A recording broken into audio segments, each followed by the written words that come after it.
Amada Iglesia Cristiana Gerizim, vamos hacia nuestro tercer estudio de esta carta del apóstol Pablo a los Colosenses. El título de nuestro estudio en esta ocasión es precioso: La exaltación de Cristo. En el capítulo 1, extendiéndose desde el versículo 15 hasta el 20, encontramos un himno que proclama la grandeza de Cristo en su relación con Dios, con toda la creación y en especial con la Iglesia, que es su cuerpo. Igualmente, destaca su obra reconciliadora. Es probable que este himno esté basado en un texto usado en el culto de la Iglesia. Podemos contabilizar, mis amados hermanos, en estos versículos del 15 al 20, 7 características por las cuales se le otorga la palabra de Dios, proclama la preeminencia del Señor Jesucristo. No hay en ningún otro pasaje de la Escritura una lista comparable de tantas características de Cristo y su deidad. Podemos afirmar, conforme a nuestra verdad central, que Cristo es el supremo soberano del universo. Como una introducción de la petición hecha por Pablo en el sentido que los colosenses fueran iluminados respecto a la obra redentora de Dios en sus vidas, y eso lo vimos en los versículos del 1 al 14, ahora se mueve al tema principal de la epístola, que es la exaltación y preeminencia de Cristo.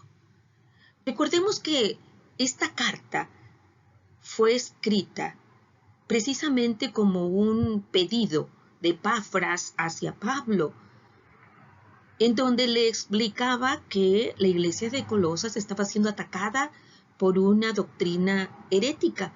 Entre los puntos diversos de esta doctrina era el subajar, el depreciar la imagen, la figura del Señor Jesucristo y rendirle culto a los ángeles, entre otras características. Entonces, por eso es que en este pasaje se enfoca en la exaltación y la preeminencia de Cristo. En esta porción bíblica, Pablo mencionó, como ya les dije, 7 características peculiares de Cristo que de forma muy adecuada lo capacitan para detentar la preeminencia. Entonces, en este estudio no vamos a ver las 7, amados hermanos. Sería muy extenso y además hay que meditar. Me recuerda mucho a esos salmos en donde después de que vienen 3 o 4 versículos aparece un término en hebreo, selah, que significa meditar. Entonces, esta lección, este estudio tiene las 5 primeras características y diríamos así va en un crescendo. La sexta y la séptima, Dios mediante, la veremos en nuestro próximo estudio.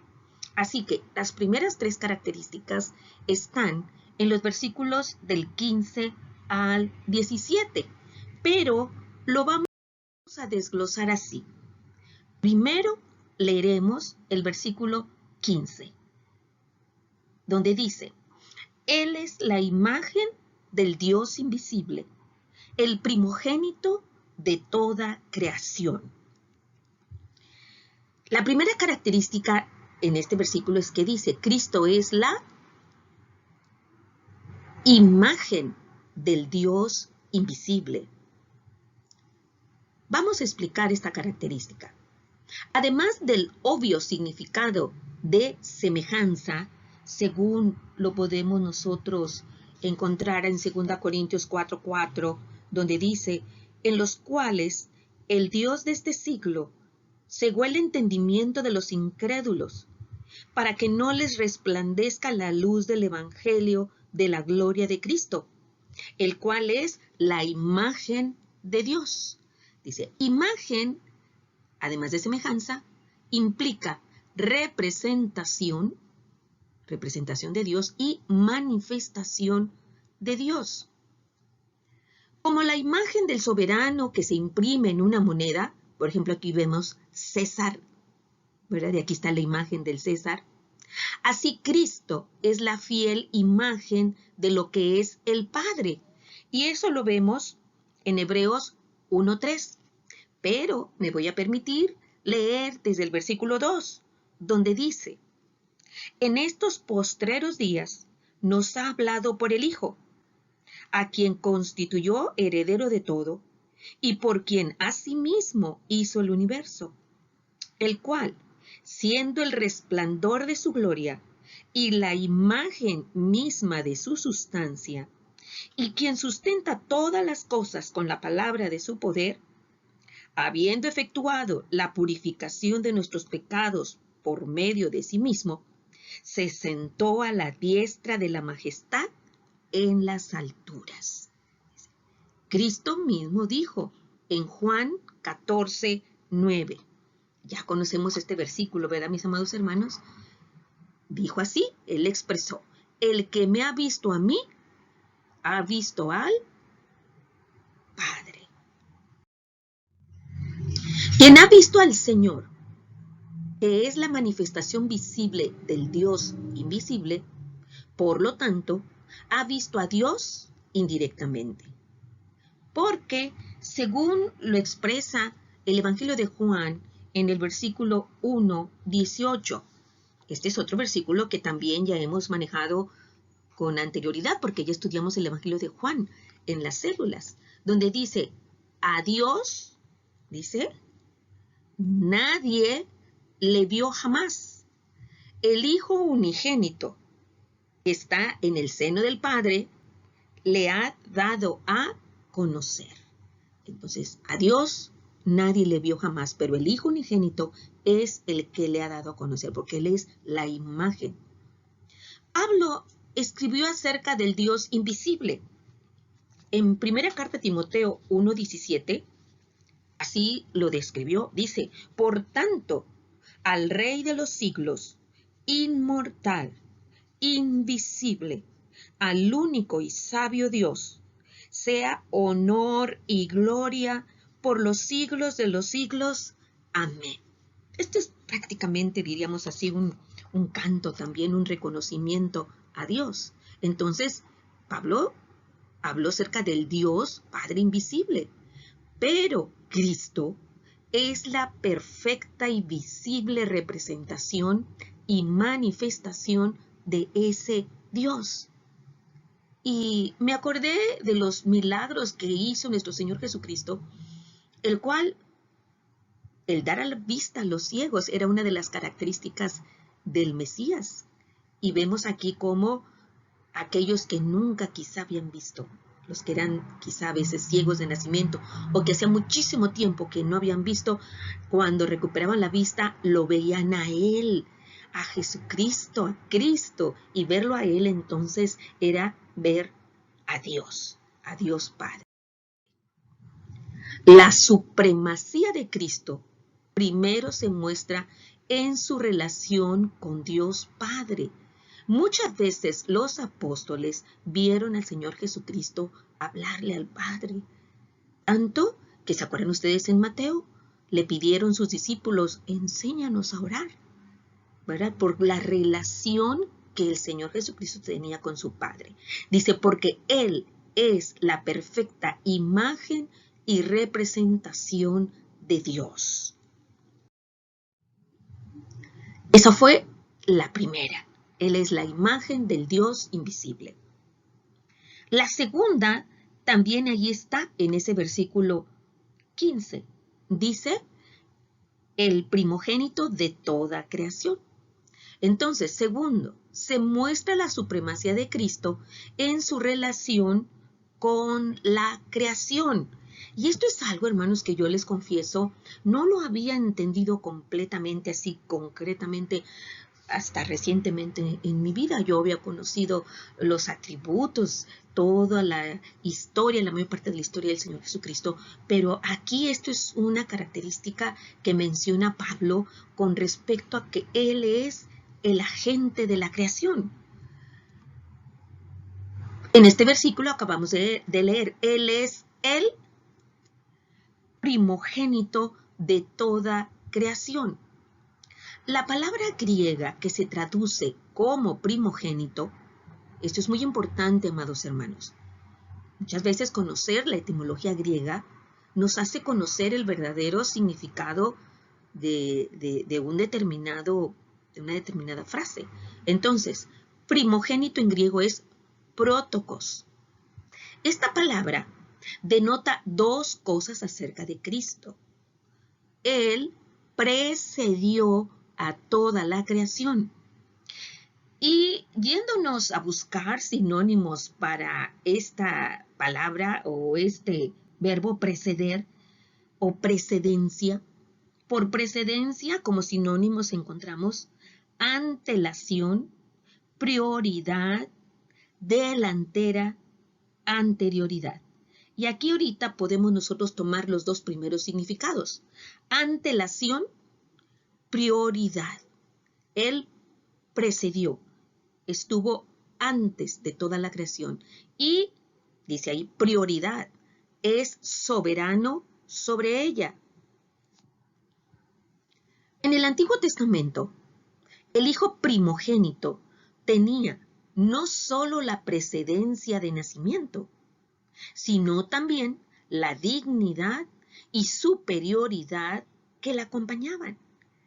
Y vemos en esta imagen que aún aquellos que eran gemelos, el que nacía primero, en este caso los gemelos de los más famosos en la Biblia, que son Esaú y Jacob, vemos que Esaú era el primogénito, el que tenía esa dignidad y esa superioridad, esa bendición llamada la primogenitura.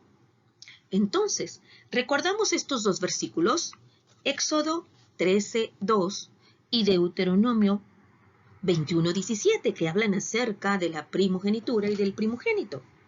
Dice así, Éxodo 13:2. Dios ordena, conságrame todo primogénito. Cualquiera que abre matriz entre los hijos de Israel, así de los hombres como de los animales, mío es. Y luego Deuteronomio 21:17, hablando acerca del caso de que un primogénito no fuera de la esposa amada, sino, como dice aquí, de una aborrecida. Dice aquí, mas al hijo de la aborrecida reconocerá como primogénito para darle el doble de lo que correspondiere a cada uno de los demás, porque él es el principio de su vigor y suyo es el derecho de la primogenitura. Así describió Jacob a su primogénito, que fue Rubén, el principio de mi vigor, ¿verdad? Aunque después pues vino allí una sanción por un pecado que él realizó. Entonces Deuteronomio 21:17 y Éxodo habla acerca de esto, información acerca del primogénito. Cuando Jesús, fíjense ahora, cuando Jesús, hablando con Juan en aquellas visiones que se le presentó en la isla de Patmos, se declaró a sí mismo como el primero. ¿Se acuerdan ustedes que dijo, yo soy el alfa y el omega, el principio y el fin? O sea, el primero y el último. Entonces, esto en griego es ho protos. Y está ese versículo en Apocalipsis 1:17, porque dice el apóstol Juan, cuando le vi, caí como muerto a sus pies. Y él puso su diestra sobre mí diciendo, no temas, yo soy el primero y el último. Protos. Este término es una palabra que significa absolutamente el primero. El primero. Antelación. Primogénito también implica soberanía. En el Antiguo Testamento, la descripción de primogénito no era una designación común para el Dios Mesías.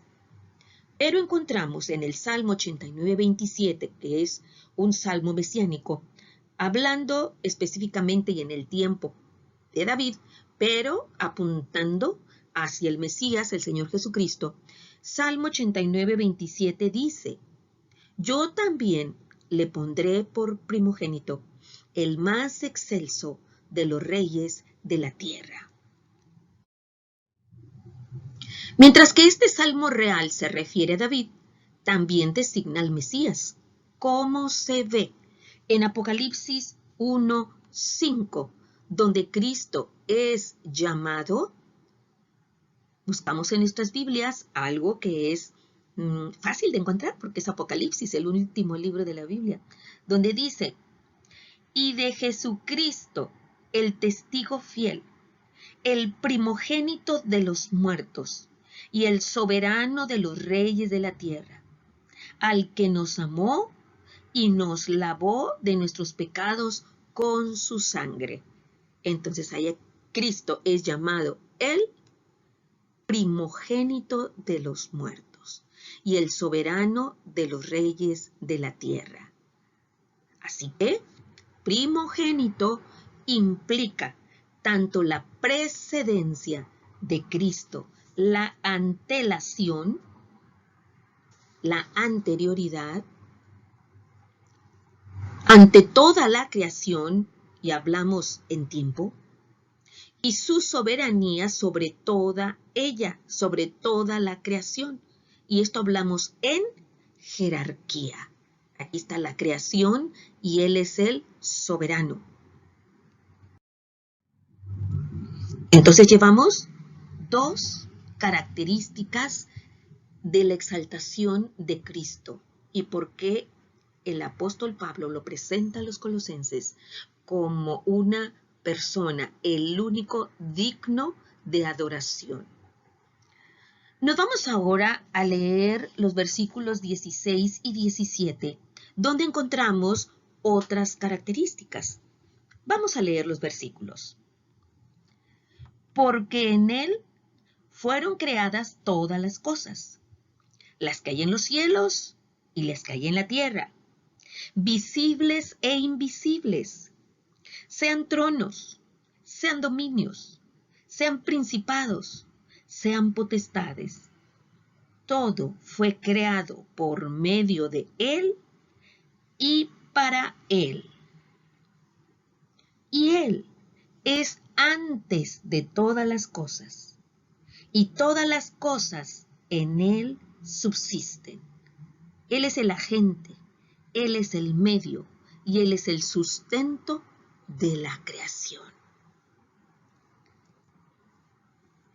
Tercera, esta característica es que en Él fueron creadas todas las cosas. De hecho, todo fue creado por medio de Él. Y el término que aparece en griego es diautou, o sea, el instrumento, la causa instrumental, el medio. Y para Él, eis autón, la causa final. Para Él fue la creación, fue elaborada la creación. Y en Él, en auto, todas las cosas subsisten. Él es la causa que conserva todo.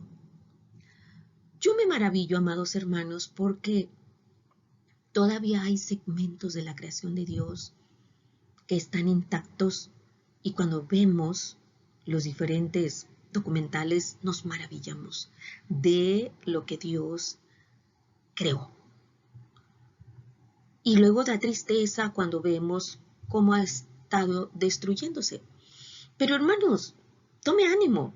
Cuando vea usted todas esas escenas de destrucción y de degeneración de la creación, recordemos que durante el milenio la creación a una va a estar sustentada, va a ser regenerada durante 1000 años para que allí se verifique el reinado del Rey de Reyes y Señor de Señores durante 1000 años. Entonces, tomemos ánimo, amados hermanos. Veremos el mundo dirigido, gobernado por el Señor Jesucristo y un mundo perfecto y donde va a haber justicia y equidad, ¿verdad? Entonces, Él es la causa que ahorita conserva todo. Cristo no es solo aquel por quien todas las cosas llegaron a ser, sino también es por quien continúan existiendo. Y miren, amados hermanos, qué hermoso cuando se creó al hombre con las manos del Señor Jesucristo. Lo fue moldeando, ¿verdad? Y cuando dice que Él sopló espíritu de vida, fue el Señor Jesucristo el que efectuó todo este proceso. En el Nuevo Testamento hay otras 2 descripciones de Cristo paralelas a esta. Tenemos a la mano en nuestras Biblias el Evangelio de Juan 1:3 y Hebreos 1:2, que dice así: todas las cosas por Él fueron hechas, y sin Él nada de lo que ha sido hecho fue hecho. Esta es la cita de Juan 1:3. Y aquí lo dice claramente. Ahora, Hebreos 1:2. En estos postreros días nos ha hablado por el Hijo, a quien constituyó heredero de todo, y por quien asimismo hizo el universo. Ahí está, el artífice de la creación. El Hijo es el maestro artífice de la creación. Y eso lo dice Apocalipsis 3:14, el principio de la creación de Dios. Así que ya son 3 y con Colosenses 4 versículos en donde el Señor Jesucristo se le dice o se menciona como el agente, el principio de la creación de Dios. La creación hecha por el Hijo incluye todas las cosas, las que hay en los cielos y las que hay en la tierra, visibles e invisibles. Estas abarcan el universo entero, tanto su parte material como inmaterial.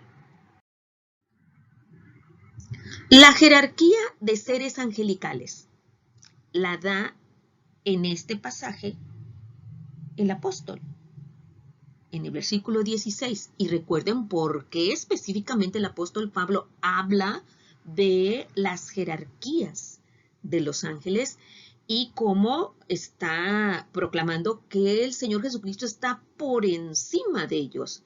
Entonces, dice aquí que Él fue el agente de la creación de tronos. Luego falta una palabra, dominios. Luego, principados y potestades. Este orden indica la existencia de un reino altamente organizado del mundo espiritual. Una esfera en la que los colosenses estaban deslizándose, inmersos en la adoración a los ángeles. Y eso lo podemos encontrar precisamente que lo dice el apóstol Pablo en Colosenses 2:18, porque les dice a los de Colosas, a los creyentes de Colosas: nadie os prive de vuestro premio. Los heréticos afectaban humildad y culto a los ángeles, entremetiéndose en lo que no ha visto, vanamente hinchado por su propia mente carnal. Los herejes hacían esto, ¿verdad? Y sobre esa esfera, sobre ese reino espiritual organizado, Cristo reina supremo. Y aquí tenemos una colección de varios versículos, 3 que ya habíamos visto en la carta a los Efesios, que hace poquito estudiamos, Y una más en Filipenses 2, del 9 al 10, donde dice, los voy a leer así de corridito, hermanos, ustedes búsquenlo porque está fácil. Efesios 1:21.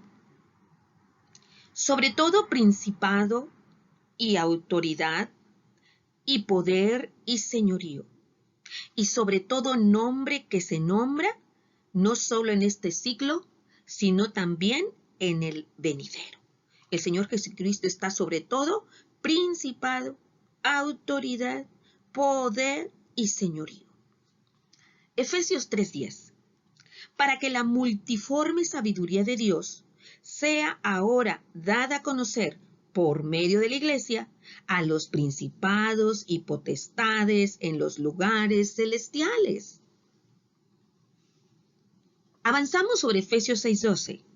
Dice, porque no tenemos lucha contra sangre y carne, sino contra principados, contra potestades, contra los gobernadores de las tinieblas de este siglo, contra huestes espirituales de maldad en las regiones celestes.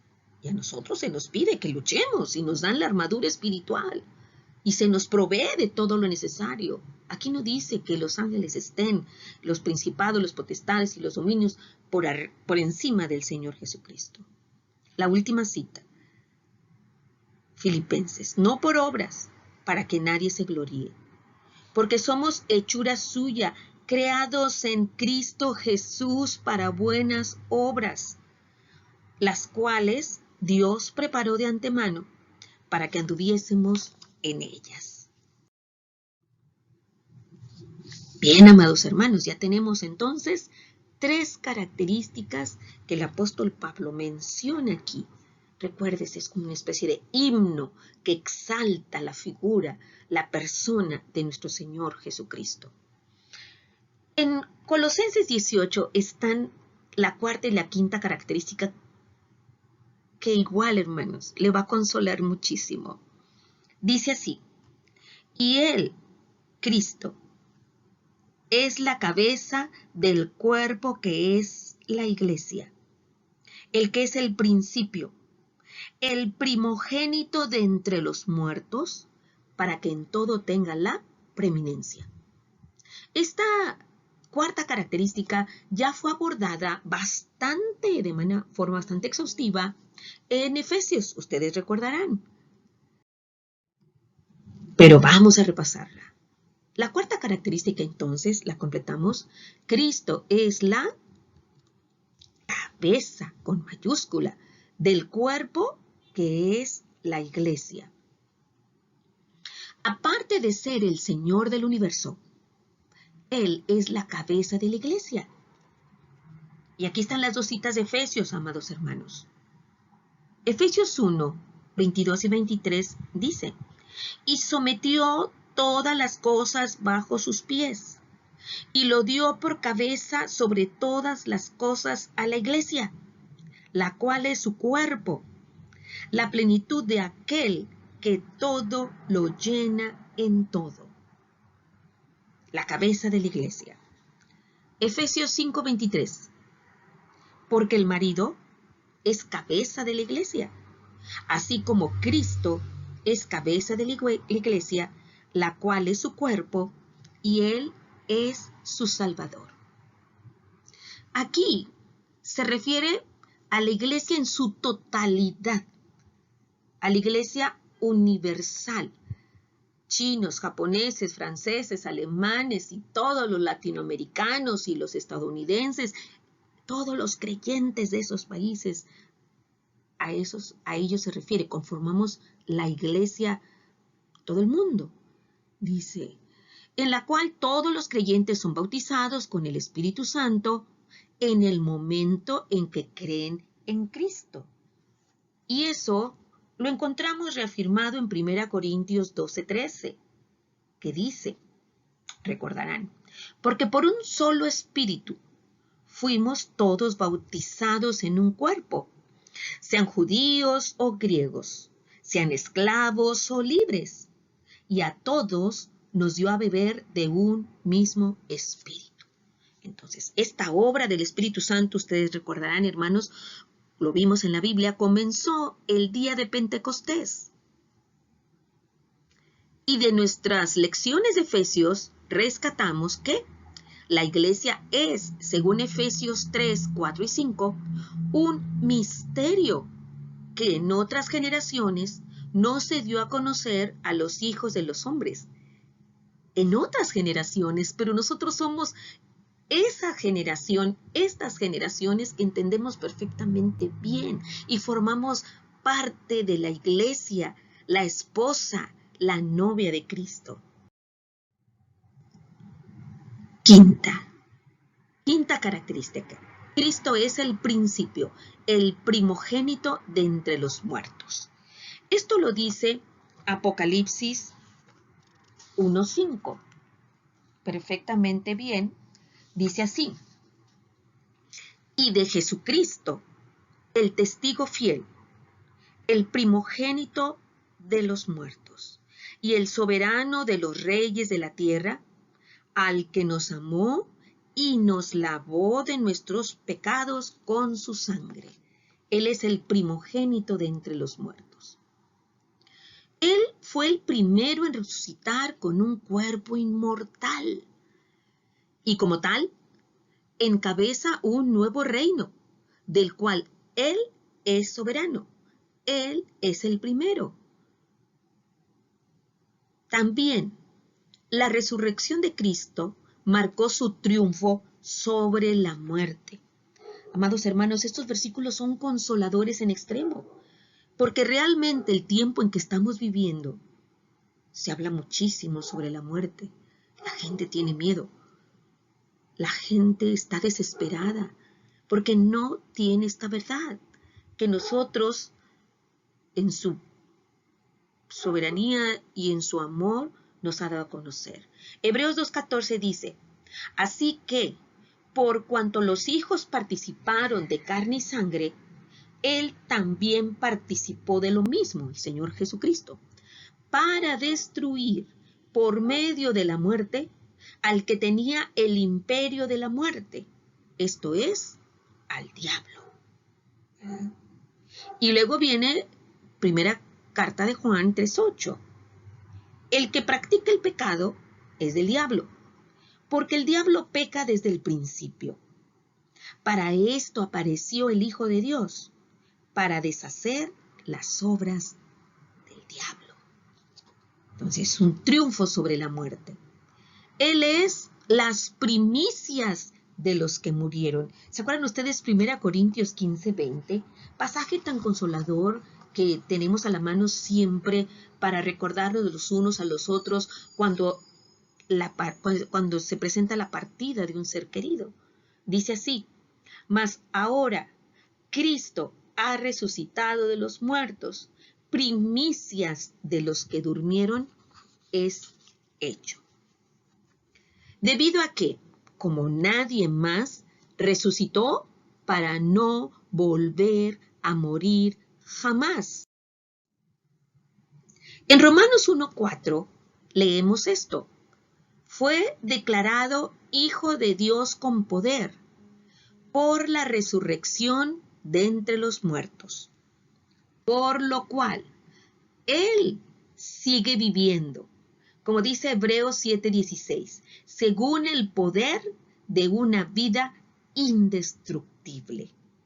Eso es una esperanza para nosotros. Él es el primero, nosotros vamos después. Dice entonces, todo esto, mis amados hermanos, ya llevamos 5, todo esto es para que en todo tenga la preeminencia. A Cristo se le ha dado el primer lugar sobre toda la creación. Él es preeminente. El mismo y eterno Logos, que en Juan 1:1, ¿se acuerdan ustedes Juan 1:1? Y aquel verbo dice: en el principio era el verbo, y el verbo era con Dios, y el verbo era Dios. Fue hecho carne. Juan 1:14. Y aquel verbo fue hecho carne, y habitó entre nosotros, y vimos su gloria, gloria como del unigénito del Padre, lleno de gracia y de verdad. Y se humilló a sí mismo, según lo leemos en Filipenses 2:8. Ahora ha sido exaltado por Dios Padre hasta lo sumo, y se le ha dado, según Filipenses 2:9, un nombre que es sobre todo nombre.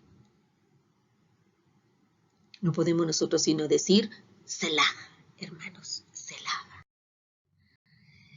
La reflexión dice así: Cristo es Señor de todos. No tiene a nadie como igual o rival. Tanto el mundo espiritual como el físico fueron creados por Él y están bajo su autoridad.